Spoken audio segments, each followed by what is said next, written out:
आइए होली के बारे में जानते हैं। होली के बारे में आप लोग बहुत पहले से जानते होंगे कि ये क्या कहानी आती है, किसके कारण ये मनाया जाता है। दरअसल होली के लिए ये कहानी कि हिरण्यकश्यप नाम का एक राक्षस था। वह अपने पुत्र और विष्णु भक्त प्रहलाद की हत्या करना चाहता था। मना करता था कि विष्णु की पूजा मत करो, किंतु प्रहलाद इसके कारण वह बहुत नाराज रहता था और प्रहलाद को मारने के लिए तरह-तरह के जतन किया करता था। और इसीलिए उसे कभी पहाड़ से फेंका, कभी पत्थर बाँध के समुद्र में ढकेला, किंतु प्रहलाद बच गया। फिर होलिका आई। होलिका ने उसको वरदान प्राप्त था कि वह आग से नहीं जलती है। इसमें भी 2 कथा आती है। एक कथा ये आती है कि होलिका के पास एक ऐसा वस्त्र था या कंबल था, जिसे ओढ़कर वह आग में बैठती थी तो जलती नहीं थी। दूसरी कथा आती है कि होलिका को वरदान प्राप्त था कि वो उसे आग नहीं जलाएगी। जो भी हो, होलिका ने कहा कि जो कि प्रहलाद की बुआ थी, यानी हिरण्यकश्यप की बहन थी, उसने कहा कि मैं प्रहलाद को लेकर आग में बैठ जाऊंगी और इस तरह से प्रहलाद जल का भस्म हो जाएगा, मैं बच जाऊंगी। और होलिका प्रहलाद को गोद में लेकर आग में बैठ जाती है। फिर बाद में जब आग बुझती है तो देखा जाता है प्रहलाद हंसते खेलते हैं वहाँ से निकलते हैं, बल्कि होलिका जल जाती है। फिर इसी की कहानी को बनाकर कि होलिका जल गई तो अगले दिन लोगों ने रंग फेंक कर या अबीर गुलाल लगाकर होली का त्यौहार मनाया था। इस तरह से होली को वहाँ से जोड़ा जाता है। परंतु अगर हम देखें ध्यान से तो किसी भी प्राचीन भारतीय ग्रंथों में होली का प्रत्यक्ष वर्णन नहीं मिलता है। वाल्मीकि रामायण हो या तुलसीदास कृत रामचरितमानस में रामचंद्र जी द्वारा होली खेले जाने का कोई वर्णन नहीं मिलता है, जबकि फिल्मी कविता कहानी गीत बनाई गई है। होली खिले रघुवीरा अवध में होली खिले रघुवीरा, यह मात्र फर्जी कविता कहानी है। श्री रामचंद्र जी होली नहीं खेलते थे। अब आते हैं श्री कृष्णचंद्र जी क्या होली खेलते थे, तो इसका भी प्रत्यक्ष वर्णन नहीं मिलता है। बहुत हल्का सा संकेत मात्र मिलता है भागवत पुराण और विष्णु पुराण में कि वो होली खेलते थे, होली जैसा कोई उत्सव होता था। कृष्ण जी का रासलीला से जोड़ा जाता है। विष्णु पुराण में हिरण्यकश्यप और प्रहलाद की कथा आती है, किंतु उसमें भी होली जैसे खेलने का कोई प्रत्यक्ष वर्णन नहीं है।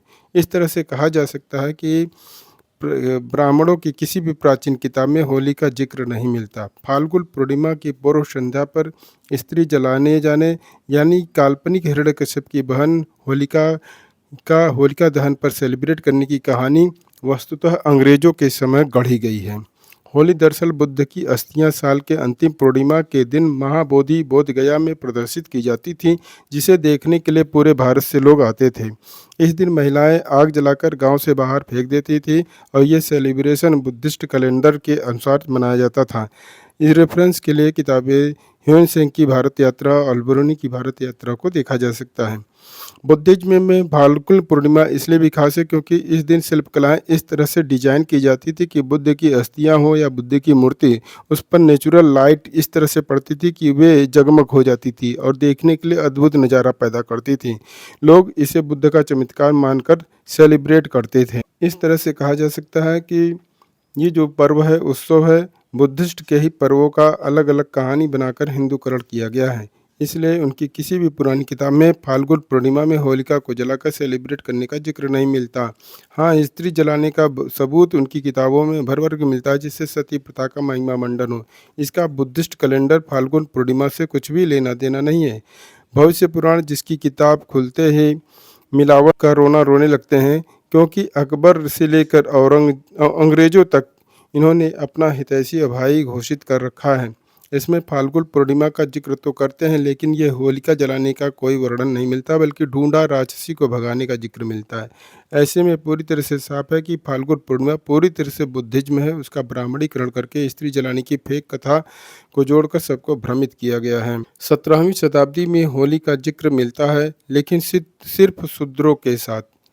जैसा कि बताया गया कि होली का ओरिजिन बुद्धिज्म से है। जहांगीर के आधे से भी ज़्यादा मनसबदार हिंदू थे। वो लिखता है कि होली शूद्रों द्वारा मनाया जाता है, जबकि हाथ में रेशम बांधने की प्रथा ब्राह्मणों की है। क्षत्रियों की प्रथा विजयादशमी की है। वैश्य की प्रथा दीपावली है, जबकि होली शूद्रों की है। इस तरह से जहांगीरनामा में मिलता है कि होली केवल शूद्र लोग खेलते थे, जबकि दीपावली वैश्य लोग मनाते थे, क्षत्रिय लोग विजयादशमी मनाते थे और ब्राह्मण हाथ में रेशम बांधते थे। इस तरह से आपने यह जाना कि होली शूद्रों का त्यौहार था और इसका बुद्धिज़्म से गहरा कनेक्शन है, क्योंकि यह साल का अंतिम महीना माना जाता था। साल का अंतिम महीना होने के वर्ष भर की जो भी गंदगी होती थी उसको जलाया जाता था और जलाकर उसका सेलिब्रेशन भी मनाया जाता था और राख को गाँव से बाहर फेंका जाता था। उसी को जोड़कर होली बना दी गई है। इस तरह से होली का संबंध बुद्धिज़्म से है। हिंदू की किसी भी प्राचीन पुरानी किताबों में इसका कोई वर्णन नहीं मिलता है। इस तरह से अगर कहा जाए तो उसका हिंदूकरण किया गया है। वस्तुतः होली का किसी भी किताब में वर्णन नहीं मिलता, इस प्रत्यक्ष वर्णन नहीं मिलता। इस आधार पर कहा जा सकता है श्री रामचंद्र जी, श्री कृष्ण चंद्र जी होली नहीं खेलते थे।